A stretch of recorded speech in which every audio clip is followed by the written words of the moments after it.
If you don't know much about money, it might be easier for you to start investing in ETFs rather than stocks. Still, there are a few things you should know before you start buying investments at random and then end up giving up. To help you find your way through the world of ETFs, I've put together a few easy steps to help you buy your first equity ETF and pointed out some helpful resources from BMO Exchange Traded Funds.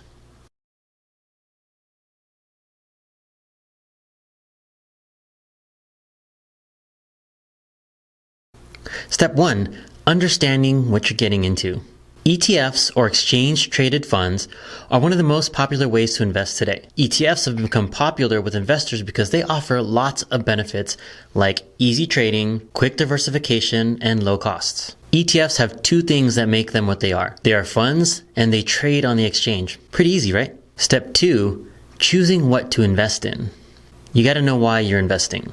No matter how much you know about money, it's not easy to decide what to invest in. First, you should know why you're investing and what you hope to get out of it. This could be as simple as, I want my money to grow faster than inflation, or I want to retire early. It could also be, I want to invest to pay for my child's college tuition, or I want regular investment income.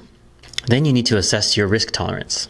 In general, the amount of money you can expect to get back from an investment depends on how much risk you are willing to take. Of course, the higher the risk, the more likely it is that you will make more money or lose more money. Knowing how much risk you're willing to take will help you figure out what kind of assets you need to buy to reach your goal. But I'm just a guy on YouTube, so don't take my advice. People who are less willing to take risks might put more money into high-quality government bonds and less into stocks. The more risk you are willing to take, the more you can invest in things like emerging stocks or commodities that are a little bit riskier. So no matter how much risk you're willing to take, it's important to build a diversified portfolio. And you got to gain wisdom on investing. So now that you've narrowed down your choices, it's time to learn more about investing in ETFs. You should be interested and committed to reading news, updates about stocks, sector industries, economic growth, inflation, pretty much everything else that has to do with investing. Once you start getting a steady stream of information, you'll start to get a sense of what might be a good long-term investment for you.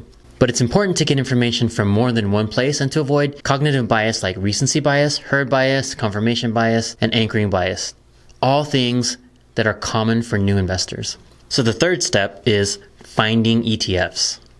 Once you have an idea for an investment, you can look for the right ETF to make it happen. Just go to Track Insight's free ETF screener, or you can look at a detailed fact sheet for more than 8,000 ETFs. If you're interested in energy ETFs, just type energy into the search box and let the platform's algorithm do the rest. You can also check out the new Thematic Investing Hub, which is a thematic ETF buffet where you can eat as much as you want. You can learn about the world of investing in megatrends, trends, and themes that will shape our future like future mobility, robotics, smart cities, so much more. No matter what you're looking for, you will most likely find a long list of ETFs. The next step is to learn about the features of ETFs so you can compare them and narrow your choices down to a few. Step 4.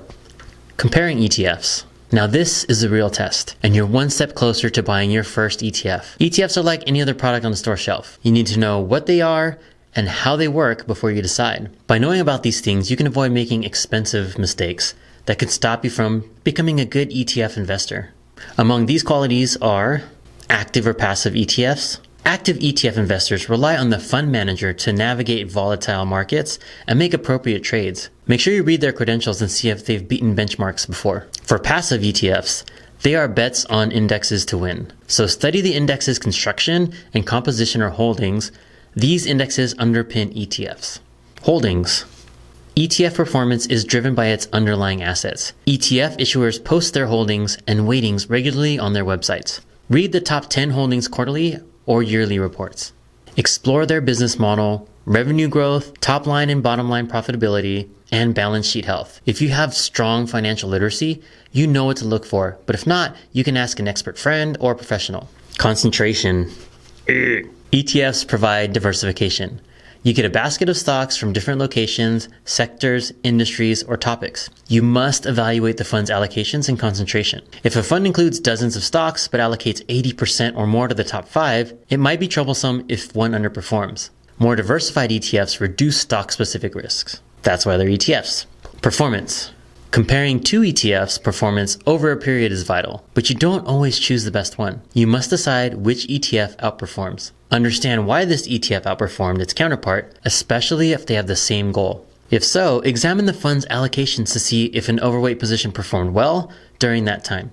Understanding ETF composition can help you choose better. And remember the financial industry motto, past performance is no guarantee of future results. Total expense ratio, or TER. ETF providers charge annual total expense ratios. These fees pay fund administrative, management, and advertising costs. If the TER is 1% and you own $10,000 in ETF shares, you'll pay $100 in annual fees. TER lets you compare ETF costs. If two vanilla funds track the same index, it could be a tiebreaker. A vanilla ETF is generally an ETF that tracks a broad underlying index, like the S&P 500. Pretty straightforward. Liquidity. Liquid investments are easily converted into cash. Non-liquid ETFs may be difficult to sell at the price or time investors wish. ETF liquidity depends on the trading volume of its holdings, the ETF itself, and market appetite. So, to assess an ETF's liquidity, you must examine its primary holdings volume and bid-price spread as well as its own. Low volume and huge spreads are unfavorable. PE ratio. PE ratios value companies. They divide its share price by its earnings per share, or EPS. Analysts compare stocks in the same business or sector using this ratio and other multiples. Undervalued companies have lower PE ratios than their counterparts. Equity ETFs' PE ratios are the weighted average of their underlying equities. PE ratios of ETFs tracking a sector or industry should be compared. If investors cash out, an ETF with a substantially higher PE than the industry average and a similar ETF may be invested in overvalued or high-growth businesses. Distribution. Check distribution frequency and yield for dividend-paying ETFs. Each dollar invested yields a dividend. A 1% distribution yield ETF pays $100 in dividends for $10,000 invested. Some taxes may have to be paid here. They pay dividends annually. Could be annually, semi-annually, quarterly, and some even pay monthly. Sustainability and ESG. ESG investment could help you change the world with your money. ESG ETFs help companies that can improve people and Earth. ESG principles encourage environmentally sustainable investing, support strong governance, and avoid socially unjust firms. You won't lose returns. ESG investing may improve performance, according to new research. ESG funds that perform well are a win-win. And before we continue, don't forget to subscribe to the channel, hit the like button, and turn on the notification bell to be notified every time a new video is uploaded. And if you like this video, you should check out my other video where I talked about how to start a dividend ETF portfolio with just $1,000. Alright, let's get back to the video. Step 5, find a broker. Now that you've finished ETF 101 and decided to start investing in ETFs, it's time to buy your first one. Many online brokers and trading platforms will gladly take your money, but some won't. Rules and regulations are different in each country, and of course between each broker. Some will only let accredited investors in, while others will be happy to talk to you for 30 minutes about how to invest your first $100. Find a list of all the brokers in your country and make sure that they're licensed by local authorities. Since you may end up with a long list, compare their products, fees, limitations, platform features, and other services. It's always helpful to read reviews online, but nothing beats a recommendation from a family member, friend, or coworker. So make sure you ask around. Once you've chosen a broker, you need to be ready to give them a list of documents and sign the paperwork. Don't worry, most things are done digitally these days, and AI and facial recognition software is usually built in.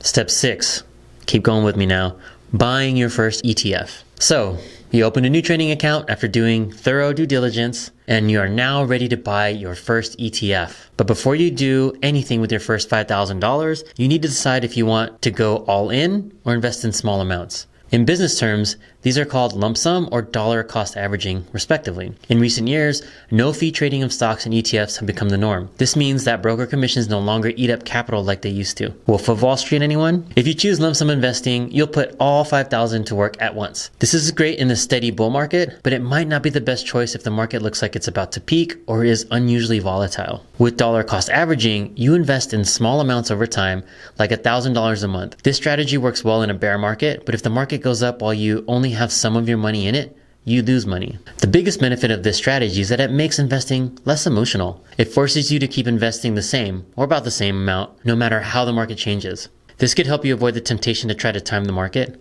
Nobody wants to try to catch a falling knife. Step 7, stay up to date with your ETFs. So, you bought your first ETF using the broker platform you chose, but if you thought the process was done, nope, that's just the beginning. Even though investing in ETFs is for the long term, that doesn't mean you can sit back and relax. There's more work to do. Like the things we talked about in step 2 about getting wiser. I suggest that you get up to date from your ETF provider, especially the ETF's periodic reports and fact sheets, so you can keep track of your investment and find out if you need to do something. And that's all. I hope you enjoyed this video. If you enjoy similar stuff, check out my other videos. And if you like it, hit the like button, subscribe to the channel, and turn on that notification bell. And I will see you in the next video.